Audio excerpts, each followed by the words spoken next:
कहानी अधूरा दरवाज़ा। हम सुबह 3 नहीं 4 लौटे थे, लेकिन जो चौथा था वो समीर नहीं था। अस्पताल की उस रात ने हमारी जिंदगी हमेशा के लिए बदल दी। डॉक्टर कह रहे थे कि शरीर जिंदा है, लेकिन दिमाग जैसे कहीं और अटका हुआ है। समीर बिस्तर पर बैठा था, उसकी आंखें खुली थीं, लेकिन वो हमें नहीं देख रहा था। वो दीवार देख रहा था। दीवार पर कुछ नहीं था, फिर भी उसकी पुतलियां किसी को फॉलो कर रही थीं। राहुल ने धीरे से उसका नाम लिया, समीर। भाई, मैं हूं। समीर के होंठ हिले, धीरे, बहुत धीरे। वो यहां है। कमरे का तापमान अचानक गिर गया। बड़ी ई बंद था, फिर भी हमारी सांसें सफेद दिखने लगीं। और तभी छन छन छन, पायल। हमने एक दूसरे को देखा। अस्पताल के आईसीयू में पायल की आवाज। अगली सुबह डॉक्टर ने कहा कि रात 3:12 पर सीसीटीवी कैमरे 7 मिनट के लिए बंद हो गए थे। 7 मिनट।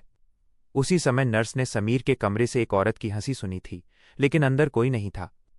हमने फुटेज देखी, कैमरा बंद होने से ठीक पहले।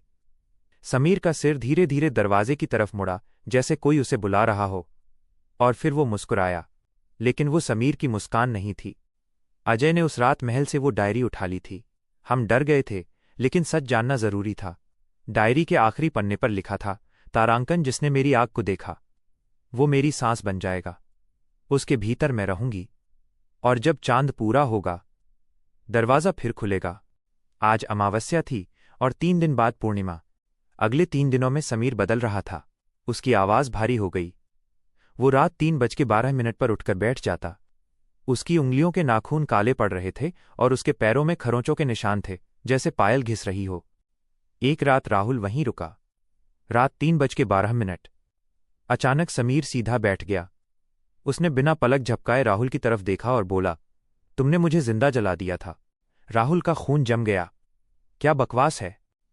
समीर की गर्दन अजीब एंगल में मुड़ी। राजा, तुम ही थे। और उसकी आंखें लाल हो गईं। हमने गांव के सबसे बूढ़े आदमी से मुलाकात की। उसने हमें देखा और चुप हो गया। फिर बोला, तुम 4 नहीं थे उस रात। उसने तुम्हारे साथ चलना शुरू कर दिया था। राजकुमारी की कहानी सच थी। उसे उसके प्रेमी ने धोखा दिया था। उसे महल के नीचे जिंदा जला दिया गया, और उसकी राख आज भी महल की नींव में है। जो भी उसकी आंखों में देखता है, वो उसका माध्यम बन जाता है।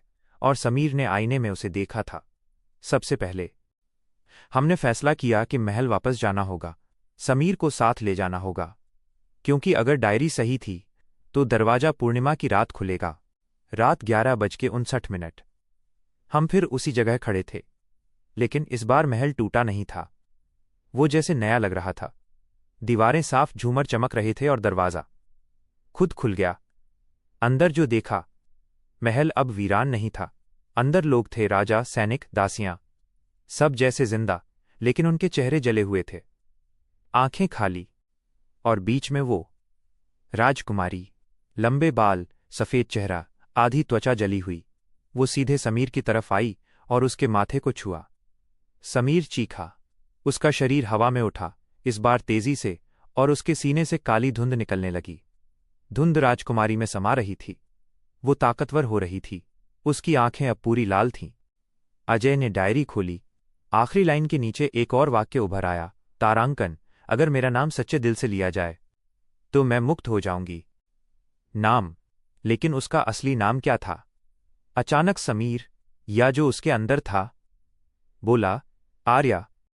महल कांप गया। राजकुमारी चीखी, मुझे मत बुलाओ उस नाम से। हमने एक साथ चिल्लाया, आर्या। नीली आग भड़क उठी। दीवारें टूटने लगीं। राजकुमारी का चेहरा पिघलने लगा, और वो राख में बदलने लगी। एक आखिरी चीख और सब खत्म। हम बाहर खड़े थे। महल फिर खंडहर बन चुका था। समीर जमीन पर पड़ा था। इस बार वो सच में बेहोश था, लेकिन उसकी सांसें सामान्य थीं। जब वो जागा, उसने पूछा, हम यहां क्यों हैं? उसे कुछ याद नहीं था, कुछ भी नहीं। हमने सोचा सब खत्म हो गया, लेकिन वीडियो एडिट करते समय अजय ने फुटेज जूम की। जब हम आर्या चिल्ला रहे थे, फ्रेम के पीछे एक और साया खड़ा था, लंबे बालों वाला, मुस्कुराता हुआ। राजकुमारी नहीं, कोई और उसके पैरों में पायल नहीं थी। शायद दरवाज़ा बंद नहीं हुआ, शायद वो बस बदल गया है। अगर आप ये वीडियो रात में देख रहे हैं और अभी आपके कमरे में अचानक ठंड बढ़ जाए, तो पीछे मत देखना, क्योंकि हर कहानी का अंत नहीं होता। कुछ कहानियां आपके घर तक आ जाती हैं। अगर आप चाहते हैं पार्ट 3, जहां उस दूसरे साए की असली पहचान सामने आए, तो अभी कमेंट में लिखें, दरवाज़ा अभी खुला है, और चैनल सब्सक्राइब किए बिना मत जाइए, क्योंकि अगली बार शायद वो आपके आईने में खड़ा हो। क्या आप चाहते हैं कि मैं इस कहानी के लिए एक डरावना और